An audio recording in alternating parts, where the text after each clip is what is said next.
Hey guys, DJ here. I wanted to talk about one of the first decks I built for the new format. It's the Mythic Dragon Ruler deck, or Dragons, whatever you want to call it. I don't actually know if this deck's any good, but it's one of my favorite decks. It was one of my favorite decks last format. So I figured I'd build it and give it a try. It's probably what I'll play at the first tournaments of the format whenever I get to playing locals. So for the list, we have 2 Mythic Tree Dragons and 2 Mythic Water Dragons. It's a very strong engine. This card's a trade-in target, obviously, and you get to make a lot of plays with Mythic Tree with the Water Dragon and with Title, letting you make easy 7s and 8s. Rank 8s are so strong in this format, and by rank 8s, I mean Felgrand is so strong in this format. You don't really care about most of the other rank 8s. I play Heliopolis as well to deal with problem cards, just as a catch-all answer, but really, you play Felgrand Dragon. And Felgrand Dragon's really good, so that's something you want to do. Then 2 White Stones and 2 Blue Eyes. Obviously, Blue Eyes is trash, and you just play it because you play White Stone. It's your draw engine, effectively, because, you know, another trade-in target along with Water Dragon. They're both easily searchable, and this is a Constance target. It's also a tuner, which is incredibly relevant since your Dragon Rulers are all 7s. You can make an easy level 8 like that. 2 Flame Guards. Again, it's a card of Constance target. It's a dragon you can search with Blaster. It's a dragon you can pitch for Blaster. And more importantly than all that, it's a normal for Dragon Shrine. Same deal with level 1 tuner. Then we have the 4 Dragon Rulers, so Tempest, Title, Redox, Blaster. Not much to say about these cards. If you've been playing Yu-Gi-Oh! For the last year and a half, you know what they do, and you're very familiar with them. They're broken. That's really all there is to that. Then we play Influence Dragon and Debris Dragon. Influence Dragon is just a level 3 tuner. He's optimal because he's Debris target and a Constance target. There's other level 3 tuners you can play with different stats, but none of them are targets for both of those things. What's cool about Influence Dragon is he lets you make Leo and Trident Dragon, which gives you a strong OTK with Trident, and Leo's just an insane card. And then Debris Dragon, it's Debris Dragon. I don't know what else to say about it, really. It gets back Flame Guard and Whitestone. It gets back Mythic Tree Dragon. Actually, that's a big point to make. So you can summon Debris, get this guy back, and then make a rank 4 exceed. So it gives the deck access to Excite-Knight, which is huge since, looking at the deck, obviously, it's very hard to make a Black Rose or something to clear the board. Then spells, we play 3 Dragon Shrines.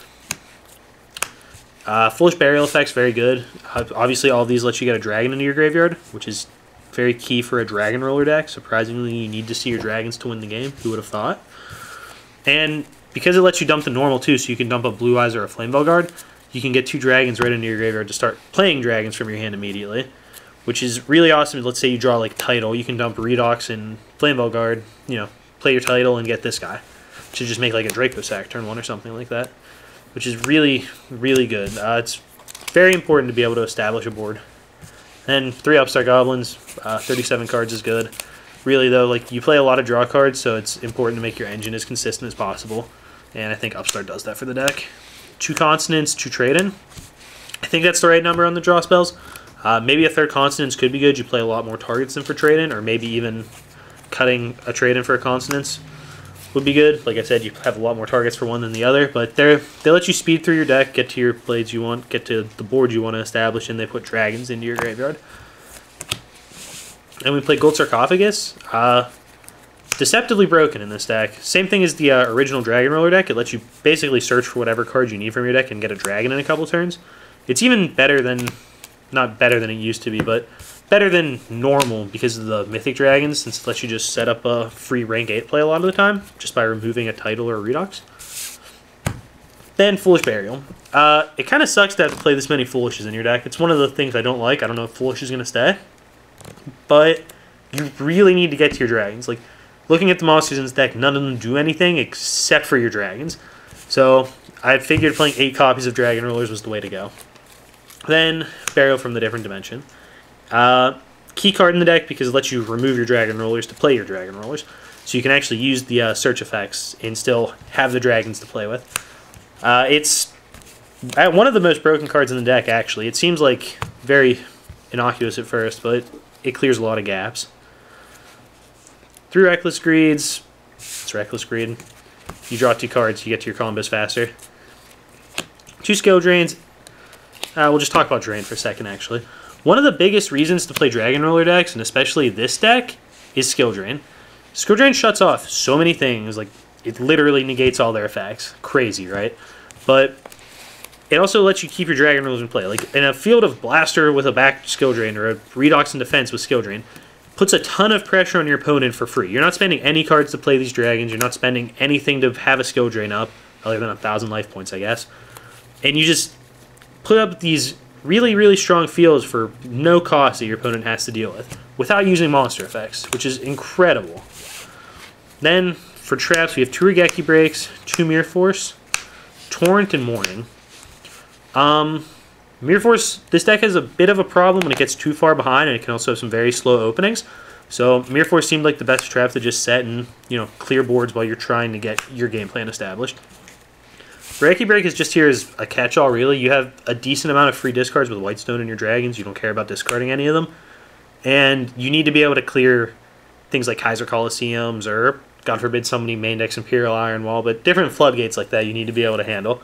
And I would much rather play a trap than play Mystical Space Typhoon. So Regeki Break seemed like an easy inclusion. Then Torrent and Mourning.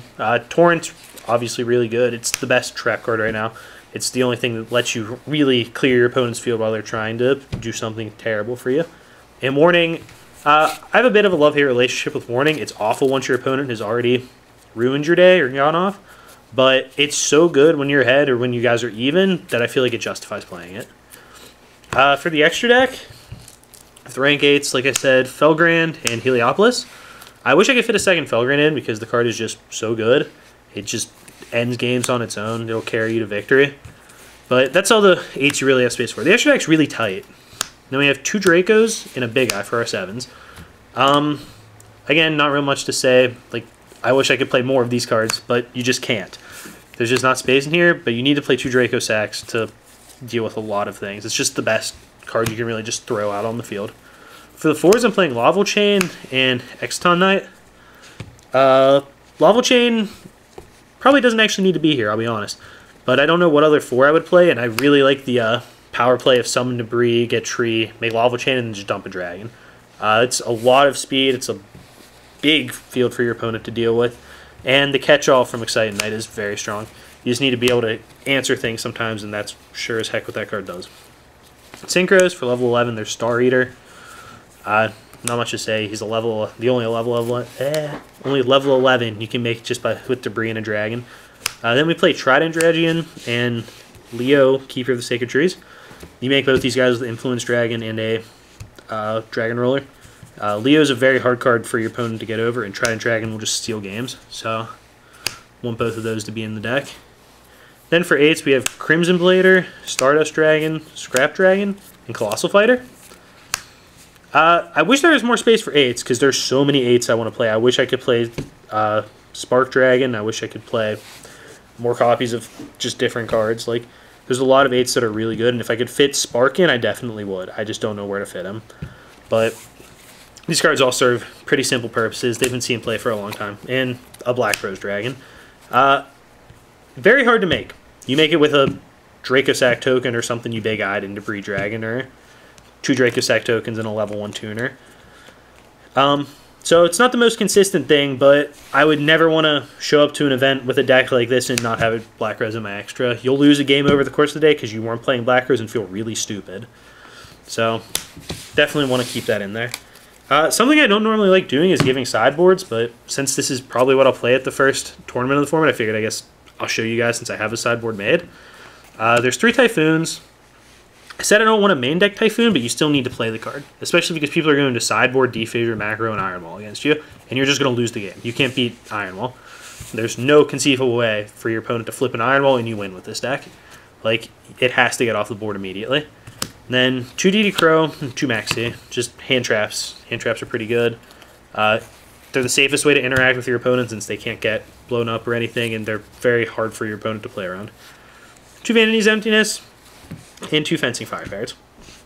Emptiness is just a very good card, and the matchup is good. It's very good in the Dragon Mirrors, especially, or against Heretics. Honestly, this is a concession to me not knowing what people are going to play. I don't want to show up and get sacked out by some DGen OTK deck when I can just play Vanities and not lose to it. Same with Firefarer, really. I have no idea what's going to be played, so it's a very safe card. It's an answer to anything, and it's a beater under Skill Drain, which is incredibly relevant since almost every matchup you're going to want to just have a drain up, and if you can just summon a guy like Fire Ferret, your opponent's going to have to deal with it. And 2 Encores. I'll level with you. I had a 13-card side deck and said 2 Encores would be sweet. It's really good against Ophion, I guess, which obviously can give you trouble, but not too much to say about it, honestly. Then Dark Hole and Compulsory. Compulsory should probably be Blackhorn. One of the Encores should probably be Blackhorn, too. It's just a better card for doing the same thing most of the time, but I had a Compulse and I wanted to try it because I kind of wanted to main deck it, so I'm just hiding it for now. It's also very good for, you know, dealing with things like Gear Gigants or just Exceeds that are going to come into play, and you can just not let them get their effect. And Dark Hole probably should be in the main board. I just haven't fit it in yet. You're pretty weak to big established fields. You can only do so much in a turn with this deck, so I bring Dark Hole in against a decent number of decks and a lot of decks that can set up bigger boards than me quicker than me because I need to be able to clear the board before I can do something. But that's pretty much it. The sideboard is really thrown together. It's just a concession to me not knowing what people will play. So there's a lot of really generic cards in here rather than something targeted. I'm not trying to hate out any specific deck with my side. It's just a generic side deck, which that's not exactly how you build sideboards, which is a reason why I really hate showing them in videos, even though people ask for them a lot. Because you really need to build them for your metagame and what people are playing. But I figured since this is probably what I'll be playing in locals tomorrow, or maybe the day of by the time I post this, that I would just show you guys so you could see how I'm starting the format off with my sideboards. But that's pretty much it. It's a really fun deck. Obviously, it's nothing revolutionary, but it's something that I've been playing, something I've had a lot of fun with, and one of my favorite decks. So, thanks for watching, guys. Hope you enjoy.